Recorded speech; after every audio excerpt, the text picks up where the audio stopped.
तो हेलो बच्चों, आज हम लोग अपने क्लास 10th का चैप्टर नंबर 2 स्टार्ट कर रहे हैं।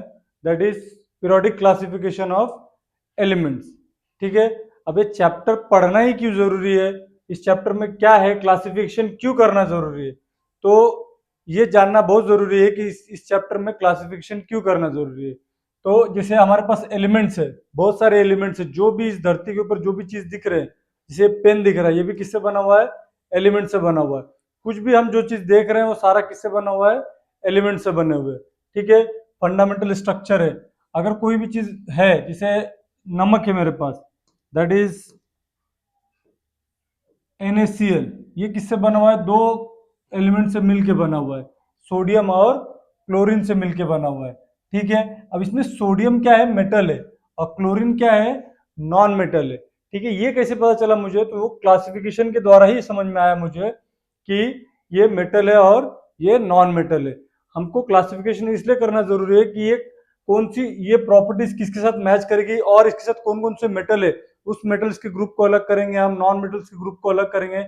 इससे क्या हो जाएगा, हमको कोई भी कंपाउंड बनाने में आसानी होगी और हम उसको जल्दी फास्ट बना सकते हैं। इसीलिए इस चैप्टर को पढ़ना बहुत जरूरी है, इसका क्लासिफिकेशन करना बहुत जरूरी है, क्योंकि एलिमेंट्स हमारे पास अभी इस धरती के ऊपर कितने एलिमेंट्स अवेलेबल है, 118। अभी 119वां आया हुआ है हमारे पास एलिमेंट्स। ठीक है, मैन मेड। तो 118 एलिमेंट्स के उसमें मेटल कौन से है, नॉन मेटल कौन से, मेटल्स में भी एक जैसी प्रॉपर्टीज कौन सी मेटल्स की मैच कर रही है, कौन सी नहीं मैच कर रही है, कौन सा नॉन मेटल है, नॉन मेटल में कौन से नॉन मेटल्स गैसियस मेटल है, कौन से हेलोजन ग्रुप है, बहुत सारे नॉन मेटल्स भी है, मेटलॉइड्स भी है, उनको सबको अरेंज करना ही क्लासिफाई करना पड़ेगा। इससे क्लासिफिकेशन से क्या होगा, हमें आसानी हो जाएगी कि किसी चीज को, कंपाउंड को बहुत आसानी से हम बना पाए। तो इसलिए क्लासिफिकेशन को समझना बहुत जरूरी है। तो इसमें इसको क्लासिफाई करने के लिए बहुत सारे साइंटिस्ट ने अपना योगदान दिया। बहुत सारे साइंटिस्ट ने, मतलब जितनी उन्होंने अपनी, जिस टाइम पे उनके पास जितनी फैसिलिटी थी उसके हिसाब से उन्होंने एलिमेंट्स को अरेंज किया। ठीक है। तो हमारे सबसे पहले साइंटिस्ट आए वो है डॉबरेनर। कौन से साइंटिस्ट है हमारे, डॉबरेनर। इन्होंने कुछ एलिमेंट, जितने उनके पास एलिमेंट्स अवेलेबल थे, दैट इज इनके इनके समय 33 एलिमेंट्स अवेलेबल थे। ठीक है। उस समय 118 एलिमेंट्स अवेलेबल नहीं थे 1817 में, सिर्फ कितने एलिमेंट्स अवेलेबल थे, 33। अब इन्होंने उस 33 एलिमेंट्स को ग्रुप्स में कुछ तो भी डिवाइड करके उसको अरेंज करना चालू किया।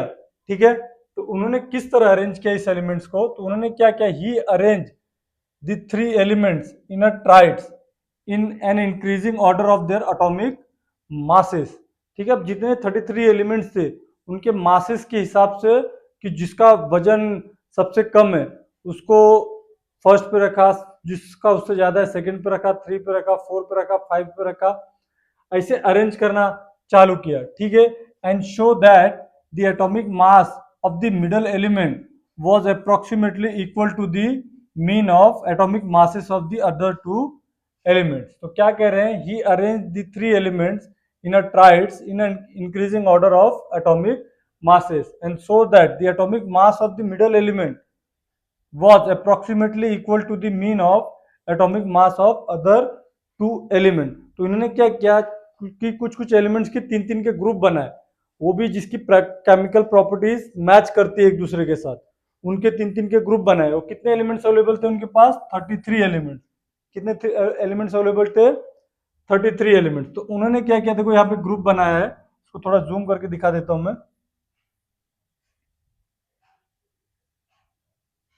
तो इन्होंने कौन सा ग्रुप बनाया, देखो, लिथियम, सोडियम और पोटेशियम। ठीक है।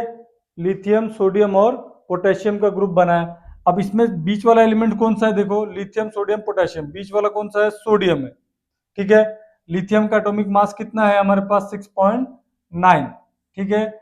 और सोडियम का एटॉमिक मास कितना है, दैट इज 23, ये 23 है। ठीक है। कितना है, 23। और पोटेशियम का कितना है, 39.1। तो मिडल में कौन सा है मेरा, सोडियम है। तो मेरे को क्या करना पड़ेगा, लिथियम और पोटेशियम को प्लस करके उसका मीन निकालना पड़ेगा। मीन कैसे निकालते हैं, कि जितने नंबर है उसको उतने नंबर से डिवाइड कर देना। तो कितने नंबर मेरे पास, दो ही नंबर थे, तो उसको 2 से डिवाइड कर दिया।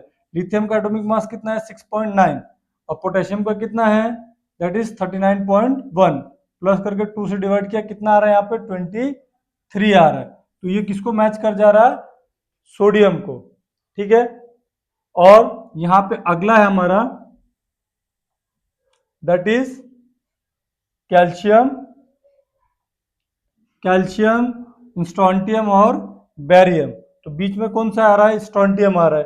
तो अब ये स्ट्रोंटियम का मास इन दोनों के प्लस करके उसका मीन निकालने के बाद उसके इक्वल आना चाहिए। तो यहाँ पे हमारा कौन सा है कैल्शियम और बेरियम। तो यहाँ पे कैल्शियम का मास कितना है हमारे पास दैट इज 40.1 फिर और इसका कितना है बेरियम का 137.3 इनको प्लस किया 2 से डिवाइड किया कितना आ रहा है 88.7 पर स्ट्रोंटियम का मास कितना है 87.6 तो उन्होंने अप्रोक्सीमेटली कहा था तो ये मैच तो कर रहा है अप्रोक्सी आ रहा है 88.7 और 87.6। ठीक है तो इस तरह उन्होंने एलिमेंट्स को अरेंज किए। उस समय एलिमेंट्स कितने थे अवेलेबल उनके पास 33 एलिमेंट्स थे। ठीक है बट आगे चल के इनके कुछ रूल्स थे जो लॉ थे वो एप्लीकेबल नहीं किए मतलब और कुछ ग्रुप बना है जो इनके लॉ को अप्लाई नहीं हुए।